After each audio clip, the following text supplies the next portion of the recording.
ती सध्या शिकत आहे.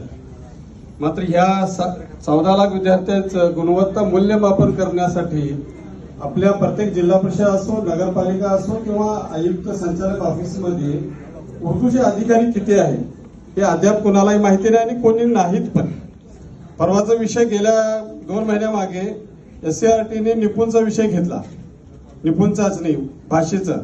मग त्यामध्ये भाषा आणि गणित या 2 विषयाची चाचणी होती निपुण ऑनलाईन. त्यामध्ये फक्त मराठी या विषयावरच होते, बाकीच्या अल्पसंख्याक भाषांची तुम्ही चाचणी कशी घेणार. त्यावेळेला मी आणि सुनील भाऊ जगताप साहेब आम्ही SCRT मध्ये जाऊन भेटलो तर त्यांनी चूक मान्य केली. मात्र साहेब हा विषय खूप गंभीर आहे की 14 लाख विद्यार्थ्यांची तुम्ही तपासणी कसं करणार. त्यासाठी राज्यामध्ये प्रत्येक जिल्हा परिषद नगरपालिकेमध्ये या विभागामध्ये अधिकाऱ्यांची नेमणूक होणे गरजेचे आहे. नाहीतर या मुलांची गुणवत्ता तपासणी व्यवस्थित होणार नाही. त्यामुळे हा समाज पूर्णपणे गुणवत्तेपासून दूर राहणार आहे.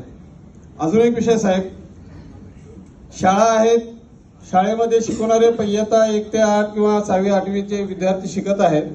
मात्र या मुलांच्या गुणवत्तेसाठी शिष्यवृत्ती परीक्षा असो, इतर परीक्षा असो, यासाठी SCRT कडून जे मराठी माध्यम किंवा इतर माध्यमांना पुरवला जातोय ते उर्दू माध्यम शाळांना दिलं जात नाही.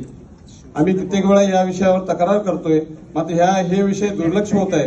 तर कृपया आपण या विषयाकडे गांभीर्याने लक्ष द्यावं एवढीच माझी विनंती आहे. अजून एक विषय गंभीर आहे, अंगणवाडी. हा विषय मी गेल्या वर्षभरामध्ये आपल्यासमोर मांडत आहे. जोपर्यंत अंगणवाडी होत नाही ह्या शाळांचा पट वाढणार नाही आणि गुणवत्ता देखील वाढणार नाही. यासाठी साहेब आपण प्रयत्न करावं.